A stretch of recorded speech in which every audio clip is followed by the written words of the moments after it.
What is up, my fellow Tolkien nerds and fellow Scouter nerds? Let's talk about episode 30 of Kamen Rider Zeztz. And this one is a doozy. For sure, not even a question or debates. Just, yeah, that's something. It was something. So, yeah. Minami and her family, for the record, were not Baku's family. Minami's mom and dad were code agents, according to Zero. And yet, Baku's on his own. So how long is the question? It's just his entire life? Why is Baku a big deal? That's the main question I have right now. I'm sure it'll get answered. I'm sure of that, but still, that's a big bombshell. That this whole time she was part of Code, and Minami was part of Code. Not only that, she was Code number 17. You're telling me that we still don't know 8 through 16? You're kidding me right now. You're just gonna drop a bombshell like that? Minami's code 17? What the frack? That scares me a lot. I'm not gonna sugarcoat that. That's a big deal. To me at least. I don't know about you guys, but dang. Code 17. That's the biggest bombshell in my opinion. And then Baku was going through this whole ordeal of what to believe now, since Minami essentially just lied to him his entire life. Fair, granted, but still, that's a lot to digest. Odeka was there in the base, in the real world, trying to make sense, trying to help Baku realize that, or persuade him that, yeah, Code is evil and no one should be trusted. So there's that. And then there was a whole conversation between Fujimi and Odeka, but I can't remember it at the top of my head. I'm sure Eastcon will help me, or will put down his comment in this video for sure. But either way, there was that conversation, trying to get some explanation.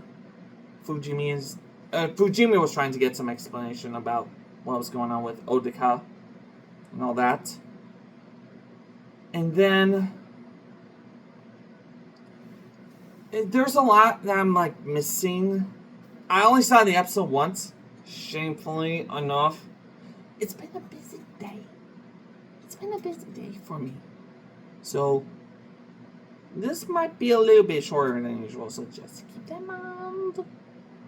But I think the main highlight of this episode was just the whole connection between Baku and Minami.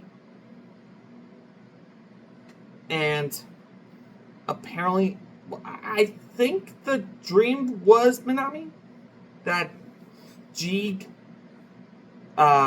manipulated, I think. I could be wrong on that front, but it makes sense in my brain. And then, with that,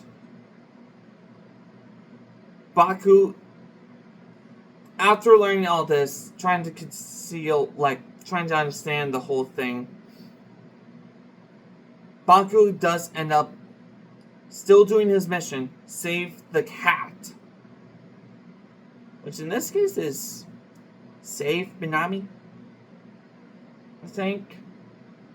That's a little wishy-washy on my brain. A little bit. But that's just what I know. And then we did get the debut of Orderum form, which was interesting how it came about. It just did the turn on its own. Interesting. I'll get to my thoughts on the suit in just a minute. And then the whole fight sequence that happened was really well done.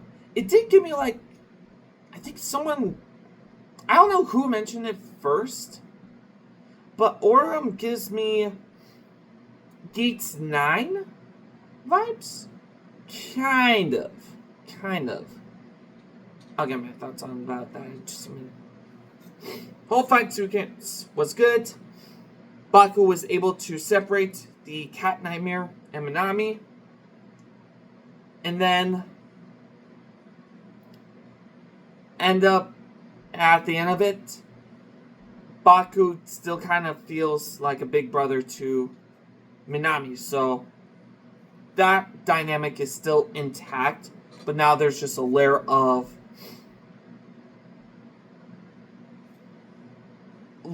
understanding. Minami's not part of Code anymore, so there's that. Also, it's kind of weird that you got a cat necklace with 17. Question of the day. At any point during this whole series when we saw Minami's necklace, did we ever see the number 17 on it? Or was it just on the other side, hidden, so that Baku didn't see it? Did we see 17 on the cat anywhere when we saw it? Let me know.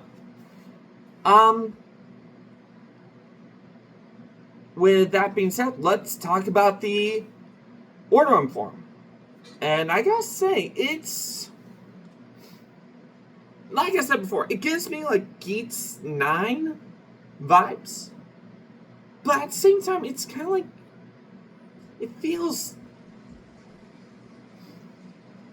it kind of feels nerfed a little bit. I don't know. I know it, okay, the suit itself gives me Lord 3, Lord 5, Nox Knight vibes. It gives me that armor wise. The undersuit looks like it's the same from Catastrum, which makes sense because they are basically the same. But the whole armor chest plate and the helmet does give me Nox Knight vibes. Just because on how digital it looks. Even the powers look digital itself. It deals with more creation, I think. Or more controlled. But, yeah. I mean, I don't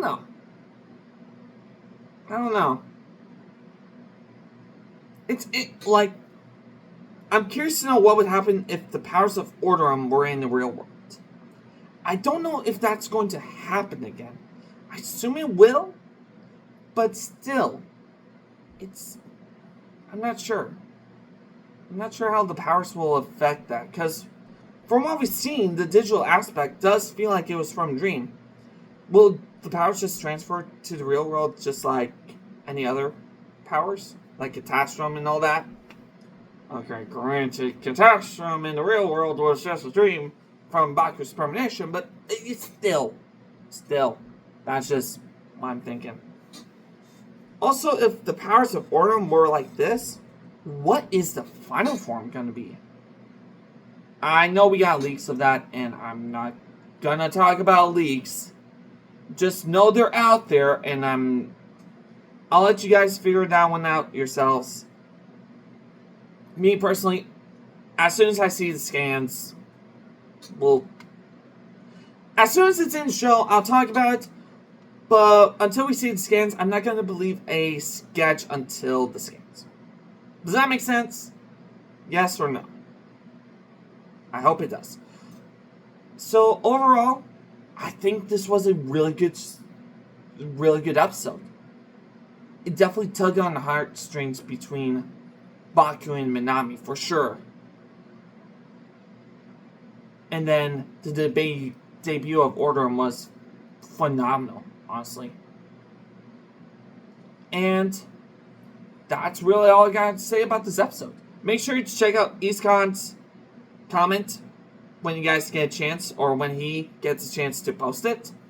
Also, make sure to like and subscribe to make sure you're not missing out on any other episodes.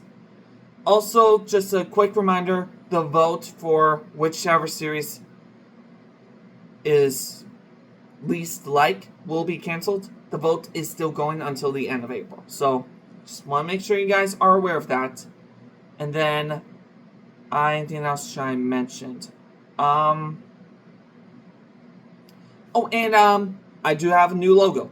Previously, I used I've been using AI to help me enhance my drawings. AI is not used for inspiration. Your inspiration comes from you yourself. You cannot look anywhere else. My inspiration is my own drawings. I just use AI to enhance it. The new channel icon that I have, not the banner, the icon itself, is what the helmet of my drawing does look like. And is beautiful, honestly. I'm really proud of this. I've always wanted to do like a logo for my channel. I feel like this is just, it's good. I love it so much. Sorry for rambling about that. I'm just did it today, and yeah. So there's that. And then anything else I should mention? I don't think so. So yeah. Until next time, you guys take care.